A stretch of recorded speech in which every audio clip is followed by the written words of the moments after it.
Fishes!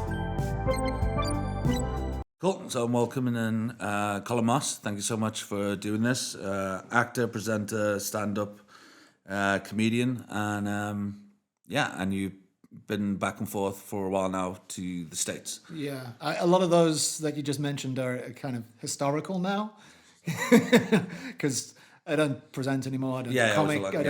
I don't do comedy anymore. But I still think the comedy fits into still acting, but not as a stand-up anymore. No, I don't. I mean, I say that I don't. But then now and then, like once in a blue moon, I'll just the bug will bite, and I'll just need to get on stage again because I have something, because I've thought of something funny. That little pilot light in the back of your brain never fully gets extinguished. It always stays alight. And you're like, oh, that's funny. So once in a while, once or twice in New York, I've got up on stage and done it for just for shits and gigs, for old time's sake. But I don't do it really seriously. But starting out, what did you start with first? I was an actor first and foremost. Okay. Studied drama and music at university, and then almost straight out of college, a bar and educational puppet job. That was my first. But then soon after that, I got a role in a soap opera in Isidingo. Okay. And local South African soap opera. And I was there for nearly 2 years, and that was kind of my second college degree. And then I went from that, and I started doing stand-up, and the stand-up led to the presenting. And in fact, I was doing a stand-up gig, and a producer was in the audience and was like, hey, you'd be good at presenting. We're doing a show. Don't you want to come and screen test? And I went and did that, and then that's how I kind of stumbled into presenting, and then that took off in ways that really well. I didn't see coming, because I presented like 3 or 4 different shows, and they just kept on getting bigger and bigger. Yeah. What was the shows? What was the first one? The very, very first one was like a magazine program. It was called City Life, and I had great fun doing that. It was like all of the cool hotspots, and I would go to like a cool restaurant and go, this restaurant is great, nom nom nom nom nom, and the coffee here is excellent, schlep schlep schlep, and it was a great gig. It was super fun. The thing about presenting is you can have a lot of fun doing it. Yeah, you get to travel. Either get to travel or go to places. Have all exactly. I was getting massages and going to like boutique hotels and out of all those places that you went to, was there any like scenes where like in the actual show would be like, yeah, this is nothing. Well, I wasn't allowed to. Exactly. That's the thing. That's what I'm saying. And particularly, everything was amazing. This is brilliant. Exactly. I'm getting this. The food's great. I'm getting massage. Yeah, and once or twice I kind of put my foot down because it was also affiliated with a magazine, I remember, and I got the sense that a lot of the things that we were reviewing were actually advertisers paying in the magazine, so it wasn't really a real reflection So on out the quality. there, just remember all the stuff they did. It's too long ago. The magazine doesn't exist anymore. But I remember one time they were like, "This is the best cup of coffee in Cape Town," and my buddies had just opened Vita, and they go, like "Dude, the what are you very talking first about, Vita," man? and I was like, "No, because the coffee also wasn't great." Yeah. So I put my foot down at that stage, and I was like, "Listen, I can't say that on camera. Like, I can't say this is the best. We've got to try and find another angle, another word." So we did a whole angle where like they had so many different types of coffee on the menu that we did this whole thing on like I was trying every type of coffee, and then I was all like caffeinated up, and I was like, "Oh man, this is amazing!" And so we made like a comedy thing out of it. So the stand-up helped in that situation.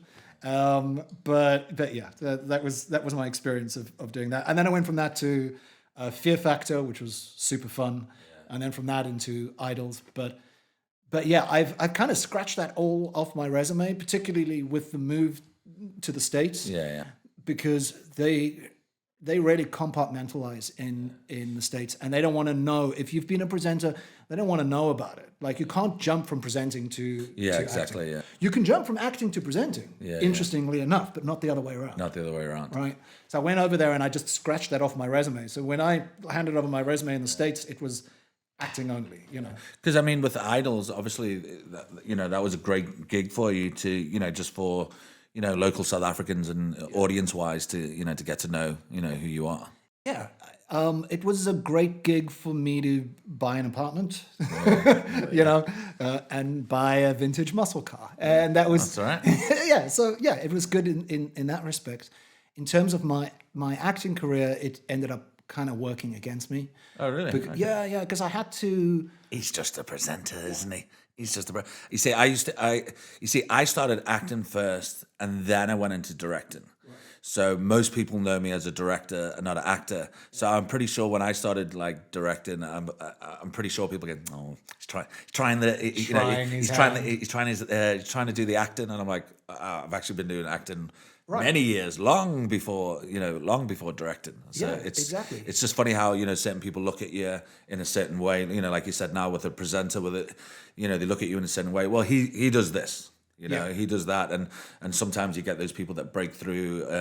When something's more highlighted out there, that they'll only picture you as one person, or you do that role, and they're like, oh, he's actually really good.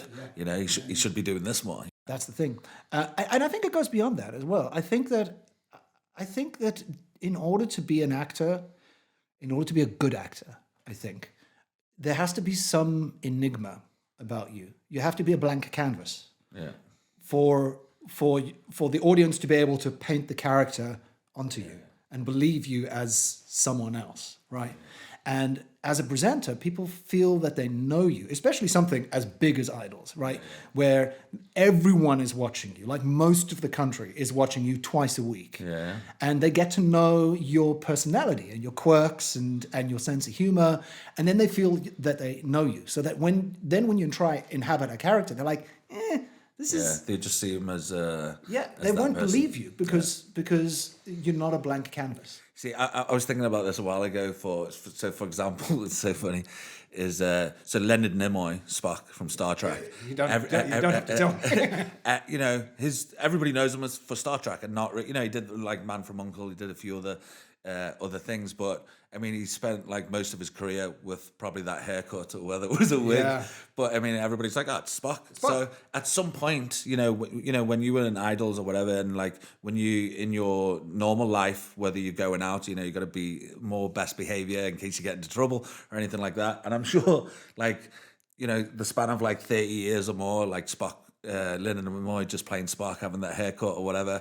At some point, Leonard Nimoy, he wanted to go out, after shooting the 60s Star Trek. Break loose. He wanted to go out and get smashed or whatever. And then, and obviously whether he was married at the time, I don't know. But at some point he'd be like, he wants to pull some girls or whatever. And then, there must have been some like women back in the day be like, oh yeah, I fucked Spock last night. There must have been those scenarios where they've gone out and they'll be like, I ended up hooking up, with Spock from Star Trek the other night. Yeah, he must have done lots of living long and prospering. Yeah, exactly. Shall we prosper tonight? Yeah, let's prosper. Every time he leaves, he's just like this. The chick's like, probably didn't even watch Star Trek. I always found it funny, this thing, that like all my life growing up, that this is the Vulcan thing. And then I'm married into a Jewish family. Exactly, that's where it comes from. The blessing is... Exactly, I was just going to say. Yeah. So he brought that to the character. He brought that to the character. I love that. Which is awesome. Which gave him a whole, gave him a whole thing. I think there was something else. There was something else that he brought in. So on the point of presenting, when I gave up Idols, and I gave up presenting, I was like, yeah, I'm done. The first year that I gave up, I said I couldn't do it was because I was producing my own show. And I was presenting on a production that my wife and I were doing together for a local channel. And I thought that was more important. And then that was the last presenting I did. But after that, I wanted to like get back into acting proper. Casting directors wouldn't see me. I had to go back to theatre and tread the boards again to prove my worth again. Yeah. And that's the thing, like those casting directors, they'll always put everybody in a box. Yeah. And audiences. Yeah. No, absolutely. And then, when you were doing, what was it, Is it Dingo? Yeah. What were you doing? So you did that for 2 years. Yeah. So I've always thought it was interesting with, because I'm not a fan of like soapies and stuff like that, but doing that for 2 years, like how was it? Like, does it get to a point where you're just like, I'm fucking so over this character, and like I really, No. To be honest, 2 years was time out for me. I have a habit of of quitting jobs when I'm at the apex. You know, that's just I've done it so many times now. Yeah, because you look at like you look at like major TV series, like let's just say for example like Walking Dead. It starts off big, everybody's watching it, Then and it then they dips. just coin it and it dips, and all those But great it always writers. hopefully it picks up at the end, like Walking Dead. You get those writers that have made the series amazing, like Game of Thrones, and then they leave and they're fed up and they want to do something else. So then the different writers come on. And now everybody's fucked everybody, or everybody's died, or whatever. You know, like Grey's Anatomy or something like that. Yeah. Everybody's slept with everybody. Everybody's died at some point, and they're like, "There's nowhere else to take this thing," you know. And then everybody starts leaving. Exactly. Yeah. So 2 years was the limit for me, and actually on that, I wanted to move to Cape Town. I was living in Joburg, and I needed a reset because I was too young, earning too much money, and spending too much of my paycheck on illicit substances.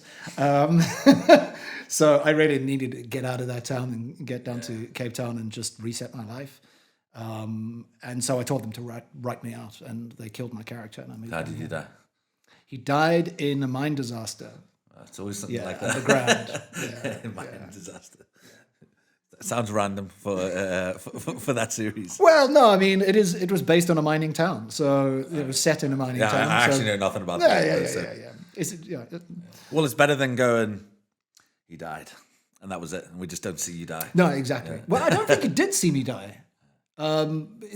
He walked down a shaft. There was like a cocktail party down in like underneath down a mine, and he had a fight with his lover and grabbed a bottle of champagne and walked down a mine shaft. And then there was like a cave in, and you don't actually see him die, but I think that's his it. body was recovered at some stage. Is the dingo still going? Yeah. Well, there you go. It could be. It could be in the new season. Exactly. They never found his body. Next year they'll be like, yeah, well, he can come back. That's it. That's the great thing. He can come back, and you'll be on there for another 2 years. Yeah. But it's funny though. Like it's funny how things change. Like as a young actor, I didn't want to be stuck on one production and like endlessly doing the same thing day in day out, week in week out.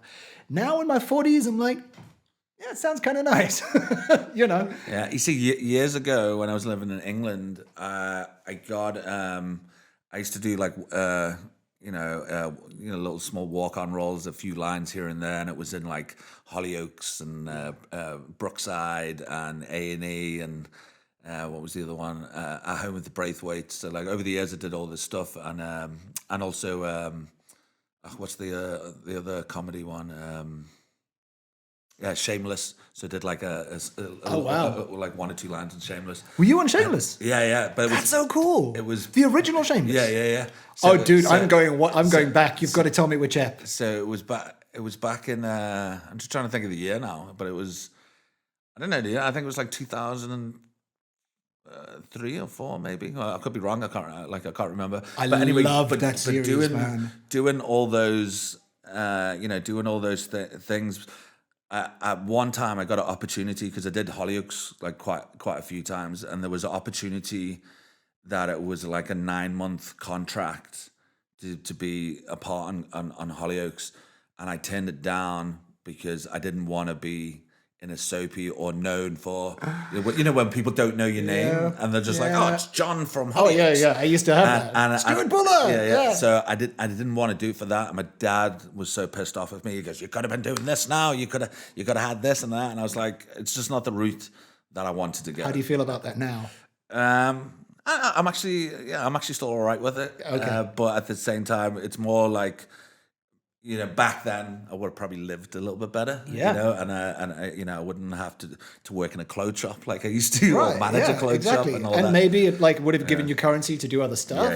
Yeah. It's one of those. I think sometimes it's like you make those decisions.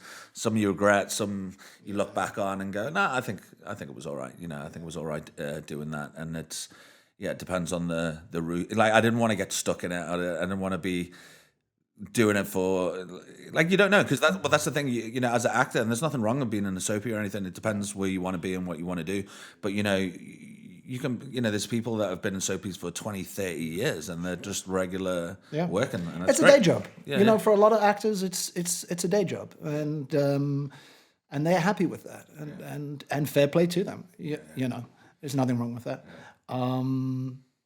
It's wild. I think that very often the things that we say no to are the more important decisions than the things that we say yes to. But it's also good to say no. It is good to say no, and I think that a lot of actors don't realize that, and I think it's important to be able to be in the position to be able to say no to stuff, because I look back at my career. There's a lot of jobs that I've done because I had to, because you just take whatever you can get. Because you need the money, and you've got payments, and, exactly. you've got to do what you get. This is why I always say, quite a few years back, there was people, where the rates were quite, the rates were really down for some of the commercials, and the people were like, oh, I'm not doing it. And the thing is, somebody will always do it. Somebody will always do it. And I get, we need to get better rates, and we're all trying to be there for each other. But at the same time, there's one other guy that's out there that goes $16K for the day. I'll do that. I haven't got any money, so there'll always be somebody that will do it. I in this last year, I've probably turned down more commercial jobs than I ever have my entire career because of the rates. But I'm also in a unique position where I have a commercial agent in the States, and they get kind of pissed when I do a worldwide ad on a buyout instead of residuals, because it's money out of their pocket. They would never have got that job for me, because it was always going to be a local hire. That's why they're shooting here in the first place. But I think that it's a bit of a balancing act, because if you do, say, a beer commercial for $16K a day, you've taken yourself out of the running for a $500,000 beer commercial. Yeah. I did. You're not going to be able to do another beer commercial. No, That's exactly. It. I did a bank commercial. It was I think it was like HSBC bank commercial, and it was guaranteed usage, even if you're not seen. So it's fine. So those ones are great.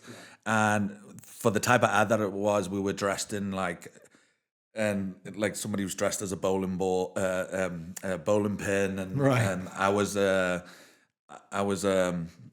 garlic.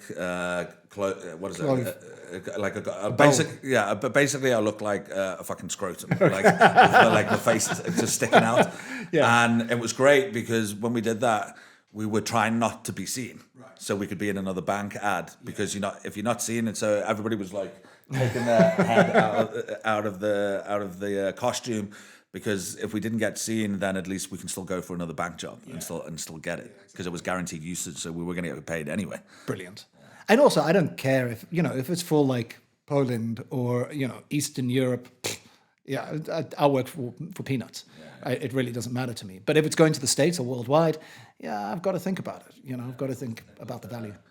I mean, if we think about the amount of auditions that we've had for whatever products, throughout the years, I mean, there's just, we've done it all, for the auditions, whether it's like food, chocolate bar, house appliances, or whatever. It's like the amount of stuff that you end up doing is like is crazy. The number of embarrassing auditions that I've done. I sincerely hope that like all of the casting directors have not kept those tapes, because they fucking do, man. They fucking do. I remember there was one where I think it was at the old Chaos when it was still at River Club, and we had to pretend to be a seal, right? And like on the floor, and I had to be like, oh,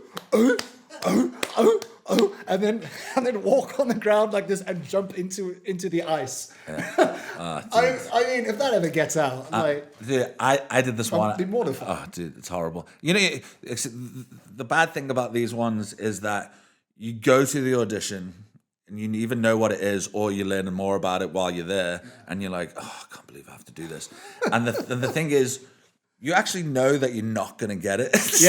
So the fact that you're putting yourself through this embarrassing, stupid thing, and then you know that you're not going to get it, it's just like, well, that was fucking pointless. Exactly. So, I mean, I did this one it was like crisps. I don't know what company it was. It was for crisps. And basically, it was like 9 o'clock audition. Was up there by Mullington area. So I went there, sat there, wasn't in the mood. I was fucking tired, and I'm sitting there, and there's nobody else there. I'm sitting there. I came a bit earlier, and I can hear what's going on in the room. So I can hear all these animal noises, like I can hear all these animal noises, and I'm sitting there going, I'm just like, I know I'm not even going to get this. I'm just going to make myself look stupid. It's too early. I'm really not in the mood to do whatever I've got to do in there. And I go, fuck it. I get up and I'm about to walk out. And they go, Ryan, coming through. And I'm like, what? So then I go in, and it's one of those. The casting director's like, okay, so you're at your desk. You're working your 9-to-5 job. You're sitting there, and a co-worker comes over, and he offers you this new tangy flavored crisps, and you take one, and as you take one, you bite it, and because it's this tangy animal flavor, next thing you've got this monkey tail, growing out of you, monkey tail. You start jumping around like a monkey, making all these monkey noises, and then your co-worker comes past, and he's pushing he's got a photocopying machine there, so you jump onto the photocopying machine, which is obviously this little thing with wheels. And your ass is getting photocopied, and he's pushing you around, and then he's messing up your hair. He's also a monkey now, and I'm going, oh god, I really can't. And you can't do anything. You got to fucking do it. So I'm there, and they go, and action, and I'm just like, oh my god. So obviously I do the whole thing and do the monkey noises, which I'm not going to do. And you're jumping around the room, and you're jumping on the thing. He's photocopying my ass, and we're going around in circles. And then the other actor who's or the casting director, the other guy that's helping, he messes up my hair and all this. And then straight after that, it's like, okay, great, thanks. We'll catch you soon, Ryan. And I'm just walk out going, I know I'm not going to get that.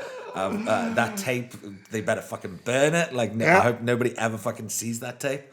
So yeah, the amount of stuff that we do. I mean, surely they can't keep everything, right? Because they keep the good ones there. They keep the good ones. Assholes. Yeah, they keep the good ones, and I think there's probably 2 tapes out there, which I'm like, oh, I hope nobody ever comes across that ever. It's just so embarrassing, so embarrassing. But and then when we do get the jobs and we do those funny ads or stuff, there's always I remember, I think it was Martin Evans. I think Martin Evans told me the story, and they were looking for a dude that's not an athlete, not a muscly guy or this and this and this, and I'm sure it was Martin who told me the story, and he had to do these he's busy trying to get fit or whatever, and he has to do these pull-ups on on this tree, and you could do 1 or 2, and then you're fucking done. Yeah. And you know how it is, they go, do it again, and Martin's like, I can't do it. And I think they offered him maybe if we can give you a bit more money. And he's like, dude, even if you paid me this money, I still can't do it. I am the brief that you asked for. Yeah. For a reason. Yeah, for a reason. I'm not it fit. is impossible for me to do that. Can't you cheat it? And somebody just lift me. But you get some of those situations where you're on set, and majority eating, man. I remember one ad I had to do where I had to eat a piece of steak and really enjoy it. And I was working with a dog, and the dog has to jump up and beg, So as soon as they say it, there's a dog involved, you're like, oh man, this has just gone from 5 takes to 25, and I've got to take a nice big piece of steak, or no, you can't have any, this kind of thing, and for the first 3-4 takes, you're like, oh yeah, this is delicious, but after take 20, you cannot stomach the taste of steak. I was spitting I don't think I've done too many food things, to be honest. Yeah, you're spitting out every time. But then even just the juices of the steak was nauseating. Over time you're probably drinking several liters of steak juice. I mean, no, it was that was a brutal day. Yeah, but yeah, it's just I've always found that the best paid commercials I've ever done are the easiest. It's always been the least amount of work. 100%. Where I'll come in, I'm there for 2-3 hours. Yeah. I remember the one ad, I sit there and I'm talking to people around a fire. So it was literally going, there's music playing in the background, and that was it. Yeah. And it was an $80K job. Or car commercials where you're like in the driver's seat and you look across at your wife and you smile. That's it. Job done. 200K. Thank you very much. And then there'll be like, I remember it was like a Nivier ad that I did, and I got renewed like 6 or 7 times, and it was it was a great pay, and it was literally. The lead looks at me and he says, I've got to be off, guys. I've got a long day tomorrow. And then I go, oh. And that was it.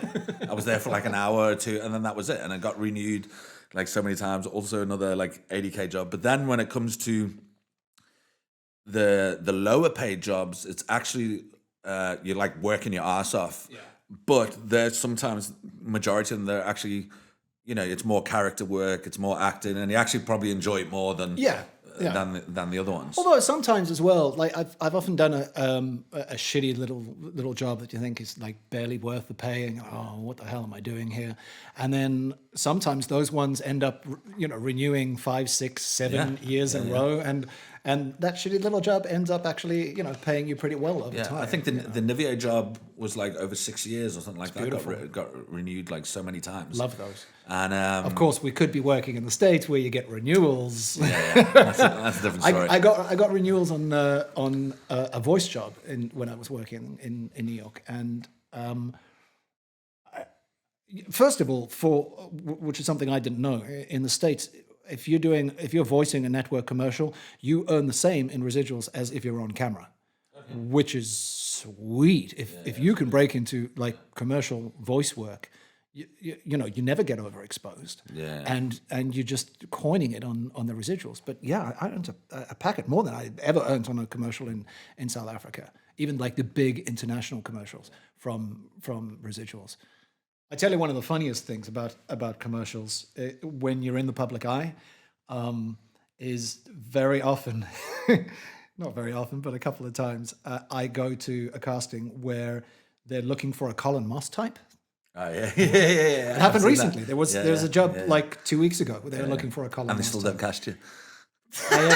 I have never, not once, been cast in a commercial where they were looking for a Colin Moss. Because you're like, they're looking for a Colin Moss. Here I am. Yeah, you see the reference and they're like, can you be a bit more Colin Mossy? Can you be more? It's so weird. Yeah. It's so weird. I'm like, you're looking for me. This is me. I'm Colin Moss. Yeah, you're just not good. No. We don't want you. We want a Colin Moss type. Yeah. It's so fucking weird. It's strange, man. But I always think it's funny that, again, you get put into boxes of, what they're looking for, like with casting directors and stuff like that, and characters that they want. And it's always funny as actors where, you turn up for depending on what the thing is, but you'll turn up and then there's like 7 other guys that kind of look like you. Yeah. It's like same body shape. Different versions of you. Different versions of you. And you're just going, fucking hell. Like one of us is going to get it. Yeah, and then they cast a woman. Yeah, exactly. The cast them totally fucking different. My buddy Koki once was up for a job. He was shortlisted, and they got hold of him and they said, and I kid you not, no, they decided to go with a dog. That's insult. I had to go with a dog instead. That's just brutal. Yeah, shit. Crazy. It's a strange industry. I remember like I said, like some of those like the lower paid commercial jobs, it will be I remember it was for like the lottery or some shit like that in like Sweden or whatever, and it was they hired me as an actor, but also had to do like a lot of stunt work as well. And I was like, fucking hell, should be getting paid way more than this? And it was basically the gag was, I'm a fisherman, I'm sitting there, I've got my rod in the water, and then I catch this massive like fish, and then it like pulls me out of the out of my seat. Yeah. So for that shot, they built this like big crane that like, and I'm in this harness, and it basically throws me into the air. 100% stunt work, man. Yeah. So there was that, and it was one of those where APM would say to me, "Okay, so don't worry, we've told them that you're only going to do it like 3 or 4 times because you got the other big job tomorrow, which is like the more expensive job." So I arrived there, and then it will be that AD go, "All right, okay, cool. We're going to probably be doing this for the next like 3 hours. We're probably going to do it a lot of times, and then you feel like an asshole because like, well, I've got this big job tomorrow, and the agent said we are only going to do it so many times." So I ended up doing it more times, and then I felt bad, and the director's like, "Oh, can we just get one more shot?" And I'm like, "Okay," but this thing's like yanking you like every time, and I think it was the last one that we did, it like yanked me out, and one of the things broke, and it just like went into the water, went into the river. And after that, I was like, fuck that. I'm done. And then the next part of the ad was I'm water skiing, but now, so they're on a boat, they're on a speedboat filming on the side, and then there's another speedboat pulling me, but now I've got the rod and the rope. So I'm standing on a door. It's like basically it's a door that I'm standing on, and the rod is attached to the door, and the door is attached to the boat. So there's no like major, it's not like you're holding on to something. Right, yeah. I'm holding You're on kind to of this. That's balancing. not even attached to the boat. It's attached to the door. So if I do this, it's slack. So I literally have to lean back and do this. And now they're driving super fast, and now they want me to do, all these moves and moving back, and I'm just like, and I did it, but like, fuck, dude, it was like, it was hard work. And then, then you crash, go into the water, and then, they got to dry your clothes, and then you do it again and again and again. And They take chances, man. I mean, I've personally seen just too many stunties injured in this industry because they cut corners and take chances, and don't take the proper precautions, and people get hurt. Yeah. And sometimes they get hurt permanently. I enjoyed doing that job, but it was one of those. I think it was one of the first jobs that, because the guy was pushing me to do the thing again. I was like, dude, like I can't, and even falling into the water and then them picking me out of the water, you do it like 100 times, and I got to a point where I'm like, I'm broken, like I actually can't do it anymore. Yeah.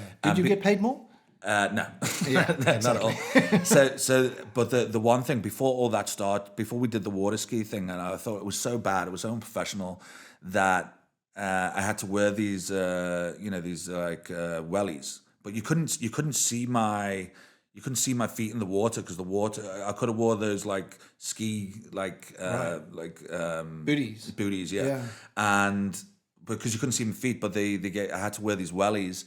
And then the wellies were 2 sizes too small for me. So I said, I can't wear these. I have to do all these stunts, and my feet are like this, and I can't. And then the AD was like, oh, just wear it. And I'm like, well, I can't. Like and it was because the wardrobe girl didn't do a fucking job, and she didn't get a. And then you're being the difficult actor. Yeah, and then I'm being the difficult one, and then I feel bad, and I just thought, fuck it, I'll do it.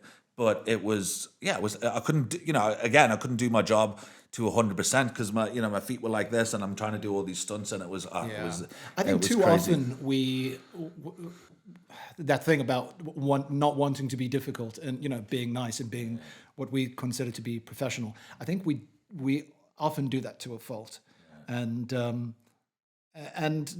that's why actors get taken advantage of a lot. Also with things like nudity, I mean, I did a job in the States where I was supposed to have a what do you call it? Like a covering, sock. And then we did this scene where like I'd gone to the bathroom, and then I was coming back out, and now I'm facing camera, right? And I'm like, guys, like I can't be covered because now it's a full frontal camera shot, And they're like, oh yeah, that's a good point. I was like, yeah, don't worry, it's fine. I don't care, I'm comfortable with nudity. I was like, I'll take it off. I'll come. But it's everybody else. Full frontal.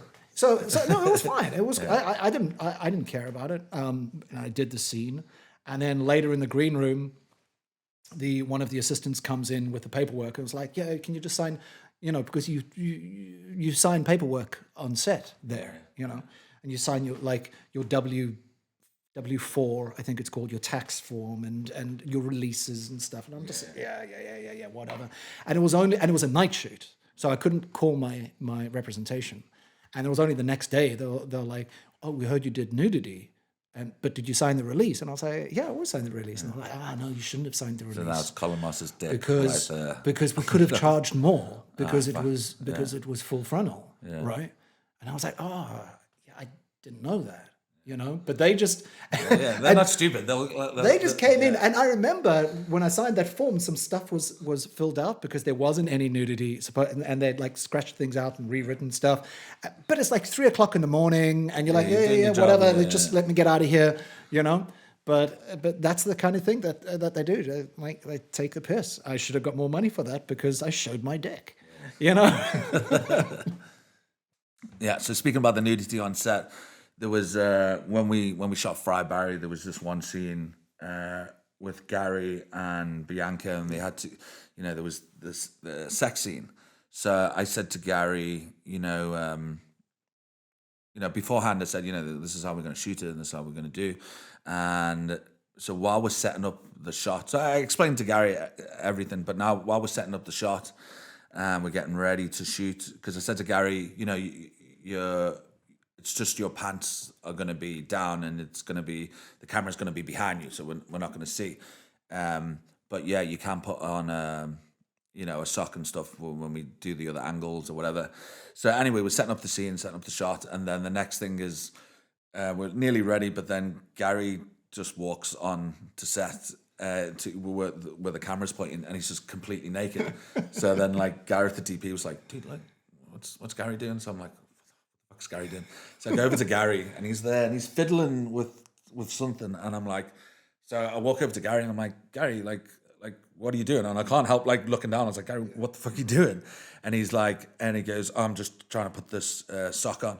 And then I'm like, but like, why? And it's like, you don't have to, you don't have to be naked. And he goes, what? I don't have to be naked in the scene. I was like, no. Then I said scene, to him, but not all the time. Yeah. And then, but I said to him, I think the first thing I said to him was, Gary, like, what about your balls? Like this. And he goes, oh, the balls are fine. I was like, we don't want to see your balls. And then I was like, but why are you naked? That's what I said. I said, why are you naked? And he goes, I'm not naked in the scene. I was like, no, your pants are just down and it's shot from behind. And I was like, oh. So like he picked up his clothes and like walked off, and I was just like, oh my God. But it was so funny that he just thought, and he, to even just have the guts to, to walk on and then put his clothes down and then fiddle with this thing. And oh God. And also, I think a lot of the time, like it's actually wardrobe's responsibility to make sure that you've got the cock sock or the covering or whatever it is, and very often they're too embarrassed, and don't have the conversation. I for one, I quite like what's happened with these intimacy coordinators. This new movement, this move to like have them on. So how does it work? Like how does it work now? So when you do a sex scene, like what's the process? So now the protocol is they have a crew member who is an intimacy coordinator, and they brought in. They'll sit you down, you and the actress or actor, and it's a weird job, isn't it? Yeah. And the director, it's just really attractive person, and you talk it through. You talk through like what's going to happen, where the camera's going to be, what happens if, because if you are doing a sex scene and you're into it as a guy, things can happen, and so you need to know. It has to be like a safe space for everyone, that everyone knows, no one is threatened in that situation. Whereas before, nothing was discussed and shit just happened. And next thing you know, you have Last Tango and Paris situations, across the border. I mean, hopefully, not actual sexual assault, but yeah, it can be super uncomfortable. And it can be particularly uncomfortable, I think, for younger actors who haven't had that experience before, and they don't know what to expect, what they can ask, what they can't ask. I think it's great that you've got someone in that lays out all the cards before you get in the room. Because it's normally, when I did that scene with Fry Barry, I had Bianca and Gary, and I said, okay, what are you comfortable with? What you're not comfortable with? This is how we're going to shoot it. This is how we're going to block it. So you don't need to do this until this point, and you don't need to do that, and we'll stop at this point, and all those things. But it's, normally with the two actors as well, you'd be like, okay, so maybe, we're going to kiss here, or is it okay to put my hand down there, right? or whatever. Yeah, so, exactly. It's working through, or, and it's also like the kissing game in movies. It's like, a lot of people like, is there going to be tongue? Is there going to be tongue? You know? Right, yeah, So is it's there all- not going to be tongue?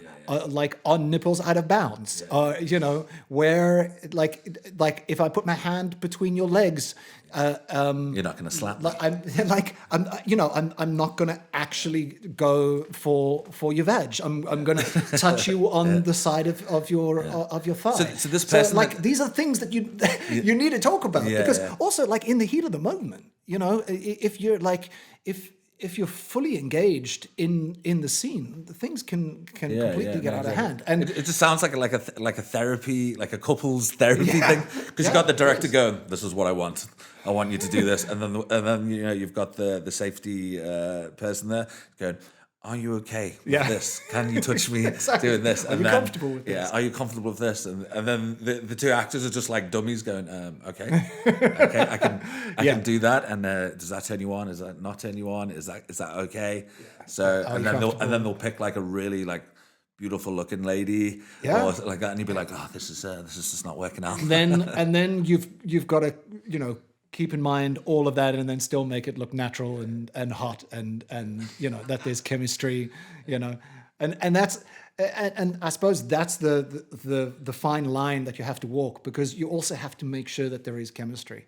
You know, I was watching a thing last night. Actually, I was watching some telly, and they had two guys who, you know, were playing a couple, and they were kissing, and I was like, my wife and I turned to each other and we were like, heterosexuals, because like you could see it was two heterosexual men kissing each other and like weren't completely comfortable with it. You know what I mean? And there was just zero chemistry. You know what I hate? So every time I watch a movie, I'm always checking out the trivia on IMDb. Yeah. So Me too. there's been so many times where I've watched like I get really pissed when there isn't any as well. I'm like, man, where's the trivia? Oh no, I hate it. So there's got to be something, but there's been like films that I've watched. And you know, I check in the trivia, and maybe it's a love story, whether, and then the two actors hated each other. Yeah. They hated, and you think, oh, they were so good, but they actually hated doing any of the kissing scenes. And I can't remember at the top of my head now, but there was a few like very well known films that were very famous, that everybody like, oh, they were perfect, they were amazing together, and they hated each other. Absolutely hated each other. Absolutely hated each other. Yeah. There was one where the actor Just had ruins really that bad illusion. breath, apparently. But the love scenes all looked like they were full of chemistry. I mean, that's good acting, I suppose. That's what acting is. You know, that's what it's about. Yeah. So, yeah, so how long have you been living in this? So you're back and forth from the States, right? Yeah. We started the process, it must be like 6 years ago now. My wife and I moved over to the States, to New York, NYC. And we were gunning for our citizenship. And we had our 32 months, and then COVID hit. Like we had come home on holiday, and we were about to go back. And we're about to go back and apply for our citizenship, hand in our passports. And then COVID hit, and we got stuck here, and then it goes back to zero. So now you've got to build up your months again. And of course, the industry took such a knock with COVID that like it just wasn't. It hasn't been feasible for us to go back on like on a kind of semi-permanent basis. So we've been going back and forth, just trying to go back enough to keep our green cards alive.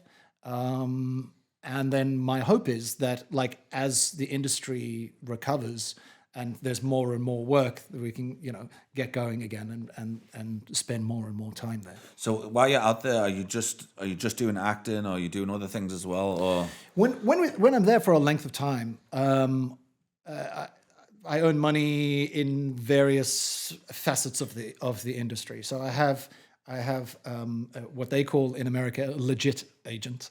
I love that. Legit. Yeah, my agent's legit. He's legit. So your legit agent handles your like theatrical, your television and film, right? Yeah. And then I've got a commercial agent, Buchwald, who are epic, and they handle everything else. So they do print, voiceovers, video games, industrials, what we call corporate videos, like print, all of that stuff. So I do a lot of that. I do all of that, you know. And your wife she's a director, right? She's a director, producer, editor, lately she's been doing lots of freelance editing. She's been working with an environmental NGO that gets international companies up to speed on climate compliance. Especially Europe-based. So she's been doing a lot of videos, educational corporate videos for them, which is great because she does her work on a laptop, and wherever we go, she's doing her work. So it's really been cool. It helps to have someone, have a partner who can earn on the side when we're not earning, because good teamwork. Yeah, and it's really been great because So our industry, it's feast or famine. Yeah. So what's your average day in New York? What are you just doing lots of self-tapes? Yeah, I mean now everything's gone self-tape, So that's always the big challenge because also we're inevitably subletting an apartment somewhere. So now you've got to figure out where's the best light, and I can hang a blanket here and put my tripod up here and my lights here, and and then you've got the neighbor next door who practices the trumpet, and, and you've got the sirens and all of that Somebody stuff. mowing the lawn. Always. So there's that. But then also I hit the streets a lot in New York, whether I'm working or not, to be honest. But there's with all of the commercial stuff, I would inevitably pack a lunch because you don't want to be eating out in New York. But that's why I'm saying it's from here, from living in South Africa, your money ain't gonna go far. No, it it's doesn't. so expensive in America. Same as England, but America's even worse. Yeah, so you've really got to save money where you can. So I bought myself a little Tupperware with a seal and the clips closed, and I would make myself quinoa salad or something hearty, and I'll go out and the one nice thing about it is I'd have a couple of auditions in a day, and you'd have one 2 a.m. down in the financial district, and then a couple of hours off, and then a bunch in the afternoon up on the Upper East Side or in Midtown or whatever, and you're not going to go all the way back to Brooklyn. We're always staying in Brooklyn, right? You're not going to go all the way back to Brooklyn and then come back into the city. You don't want to be doing that. Might as well just spend the time. You stay in the city, right? That's why I'd start packing a lunch. And the one nice thing about it is I really got to know the city of New York, of Manhattan. I've never been. I actually would like to go this year. Yeah, you've got it. It's bucket list stuff. It really is. But speak to a local before you go to find out all the cool spots and good places to eat and that kind of thing because you will get taken for a ride. Really? Oh yeah. Like everyone is out to fleece the tourists, and if you don't know where to go, you're gonna have substandard food for the cost of your monthly rent. Yeah. So you've got to know where to go and where the good spots are. But I really got to know the city, and if I had 2 hours off, I make sure I have good, comfortable walking shoes, and I would just put my headphones on and just mission around the city and discover little spots, and it was amazing. It was really a cool. No, there's one place I'd love to go to is New York, but it's incredible. It's an amazing city. I've always said, when I go to America, I want to go there with something. So that's why, when I finished Friar Barry, I went to the festival, took the film there, sold the film there. And that's why I'm saying it's making films on this side. Don't get me wrong, I would love to make a film in the States and stuff like that. But for what we can do over here with dollars, then we can triple, the budget and do more stuff for it. And also, it's so much easier to get people to do favors here. That's sort of thing. I think there's a lot of people here that want to get involved, and we have an amazing industry. And even going back to Friar Barry, that the amount of actors and yourself brilliant actors, whether there were small roles or bigger roles. The amount of great actors we had on Friar Barry, with Sean Cameron Michael or like Joe Vass or Graham Clark, and we had so many amazing. Like we've got amazing talent here. No, I mean these are A-list actors that have done numerous international productions, and they all came on board, and you can do that kind of thing here because it's a very collaborative industry in Cape Town. Not so much in New York, like to get people to come on board. Even and do when you go to the work. gear houses, you tell them what you want to do, and they're like, "Cool." And you're like, "We want to help." Like I remember being in England, and it was one of those things. 10% off. Yeah. And it's more like, well, who are you, and why should we? But I guess because obviously there's so many people that live in America that just do. That I mean, they must just get a headache all the time with people coming in with the same story, and they must have that like all the time. Exactly. And that's why it's like the thing. It's like I know some people they're working like 2 or 3 jobs. There's a few people that I know, and they're working like 2-3 jobs, and then it's like how much time are you actually putting into the reason why you're there, and you're juggling all these jobs and expensive, and you've got to clear a certain amount of money a month to be able to like live and pay rent and eat. I mean, rent is on average in Brooklyn, not even Manhattan, in Brooklyn, $2,000, kind of starting. So how much is that in rent? Now that must be about just shy of 40,000 rand a month. Now that's before you've eaten. Yeah. Right. That's before you've That's bought. what I'm saying. That's It's before crazy. you've bought groceries or your Subway card. Yeah. So, But that's why that's why I think the cool thing is here. We have a lot of international movies that come shoot here. I know we don't, as actors, we don't get the residuals. Yeah. But I mean, when the cool films come, and then when you're directing or making a film, it's great, and we can live well. Yeah, that's the thing. And yeah, that's why I'm saying, you just need that one hit. Series or something that not one, Ryan. No. I mean, what I'm saying is just to you can make a film and then it will do, it could do really well, or you have that part. And what I'm saying is, it's that stepping stone Exactly. to somewhere else. That it's like when Sean did Black Sails. He did Black Sails, and before it came out, he went over to the States. So he went over at that right time, and that's why you've got to go there with with something. And then for myself as a director, I want to make the films here and then take it over there. Yeah, that makes a lot of sense. And instead of trying, if I made Friar Barry in America, it wouldn't. I know it wouldn't be nowhere near as good. Exactly.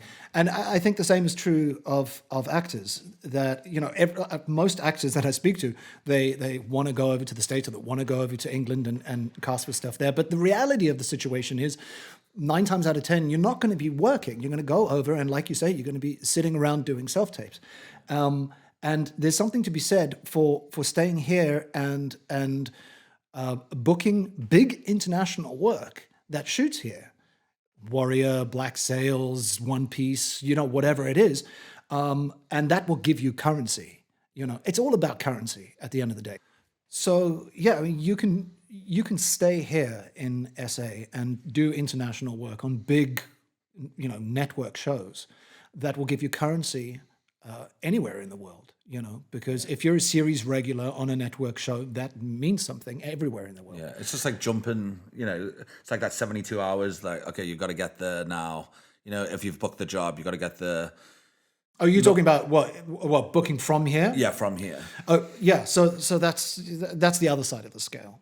That if I'm here and I'm self-taping for the States, then yeah, you've got to get there. Like, I mean, literally, when I did Blacklist recently, and season 10, episode 8, and I booked that, and my manager got hold of me like on the Wednesday, and he was like, "How quick can you get here?" And I was like, "Day after tomorrow," and I was in New York by Friday, and I was doing COVID tests on the following Tuesday, and then on set on the following Wednesday. So That's how quickly it can happen. And because of that, like the entire trip, I'm the one person on the plane wearing a mask and like eating like this,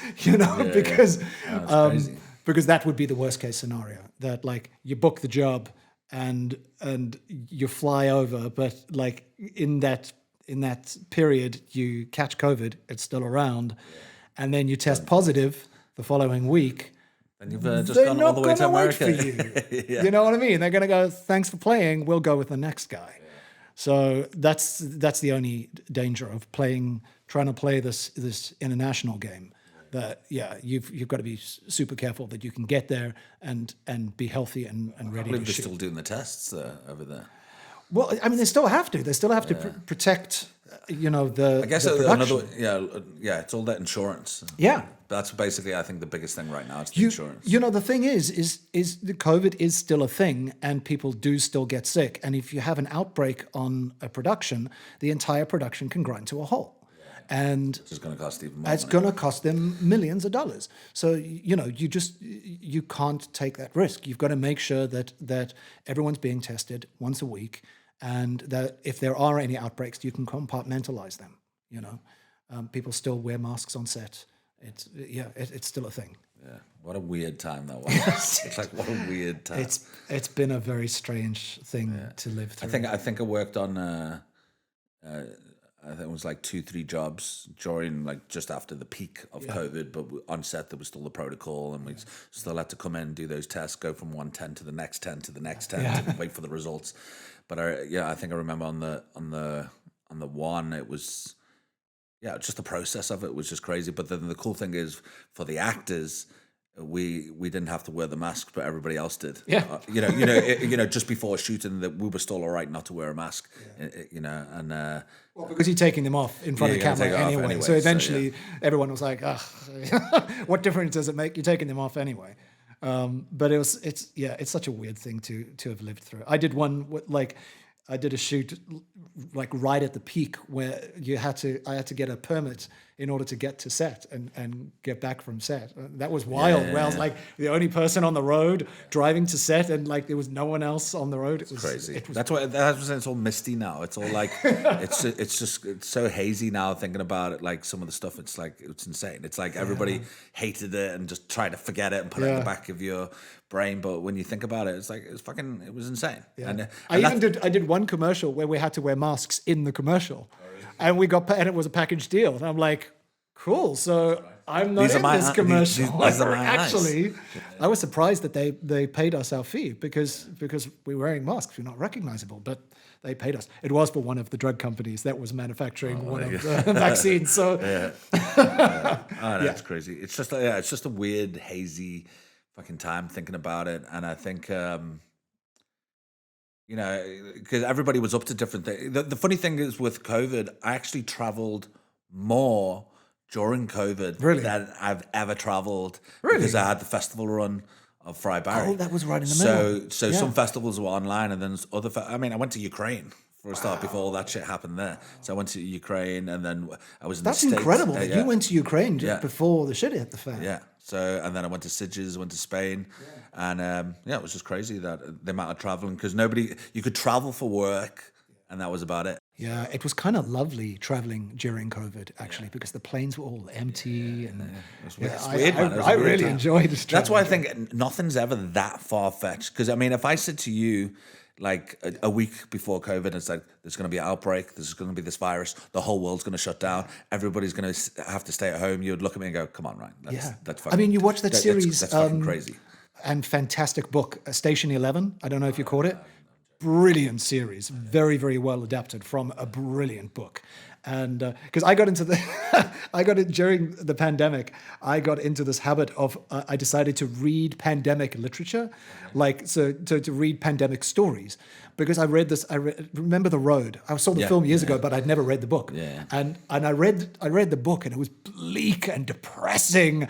And then it made me realize that, okay, this isn't so bad. Like it actually helped with the possible levels of depression. It brought me several levels up. So I was like, this is what I'm doing. I'm going to read like pandemic literature. And I read Station 11, and I absolutely loved it. It was brilliant. And it was turned into an incredible series. And it's about a very similar situation. The only difference was that it was a kind of a flu virus where if you caught it, death was pretty much guaranteed. Like you'd be dead within like 5 days. And you realize that if that happened, there actually would be the collapse of society. You know, and we especially realize that now. But that's what I'm saying. Because half of society isn't going to take a vaccine for it, and they are going to catch it and actually die.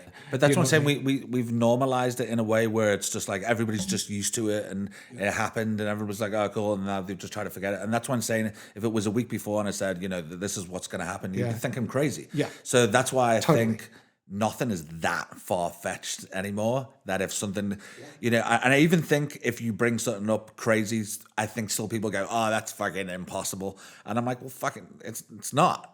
Nothing's that impossible. After what we've been through, and you forget how crazy it was and how the whole world shut down, like, nothing's that far-fetched. Yeah. You know, so we're just waiting for the aliens now, and that's it. And that's it. Hey, the Pentagon's working on that now. Exactly. So, I mean, even talking about the aliens, in the past year and a half, 2 years, the amount of like UFO sightings that have been in the past like year is like insane. Yeah. It's like crazy. Don't know if it's AI, don't know if it's this, that, but it's insane how many sightings there's been more than ever. Yeah. And also I think, I mean, you mentioned AI. I think that the world is going to change so drastically and so irrevocably that, you know, we're just not going to recognize it in a couple of years, because also the rate of change is kind of exponential. Well, that's what I said in the last. I said earlier to you, in the last 3 months, it's already crazy, because I definitely think this is what's going to happen. You're going to end up, you know, with all those deep fakes and the AI creating the, you know, people that have passed away and stuff like that. It's going to be that thing where, you know, you're going to go, I want to watch the new Terminator movie, but I want John Candy to be Arnold Schwarzenegger. You know what I mean? It's like you're going to be able to pick whatever film you want, but choose what actor. That's like definitely going to happen. Generative films, AI films. So whatever actor, whoever played it, you know, you can just going to be able to go, you know, and it doesn't have to be a person that's passed away. It can literally be, oh, you know, I want Keanu Reeves to be as the Terminator, and you're going to be able to choose your cast. That's what's going to happen. You're going to be able to choose your cast for what film that you want to watch. And then hopefully that cast gets paid a certain amount for using their likeness. Like. Yeah. You know what I mean? Yeah. Like, that's the biggest worry. That, like, I mean, AI is coming for so many jobs. I mean, conveyancing attorneys, for instance, that's gone. GPs, gone. A lot of civic jobs, gone. Law jobs, gone. Journalists, a lot of jobs in journalism. You know, some of the newspapers are already using generative AI to write like the kind of this week in the market column, you know, that they would normally have given to an intern. That's going to AI now. It's coming for voiceovers. I know that. I mean, I still do voiceovers, but I know that that's like for print, model and voiceovers. It's going to be done. Models are gone. Yeah. You know, there's so many, and I do worry that it's coming for access jobs as well, because, you know, once AI gets good at creating my likeness and getting past that uncanny valley, where goes back to theatre, man. Yeah, where AI actors are actually believable. I think we're still a few years off from that, but it's getting close, and it is coming eventually. It is coming. Yeah, it's coming. You know.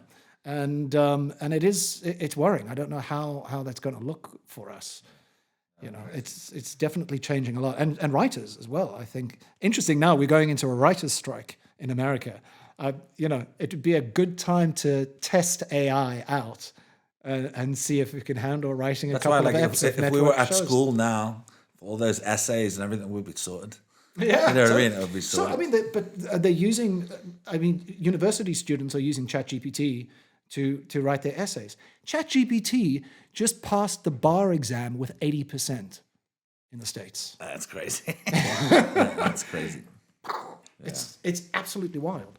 So yeah, there's nothing stopping, the industry from turning to AI to write a couple of eps of a network show. It's going to happen. It will happen.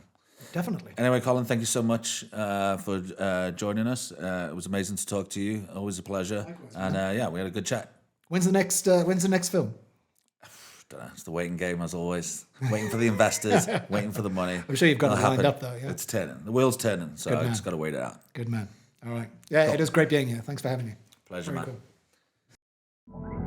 Wow. Fishes!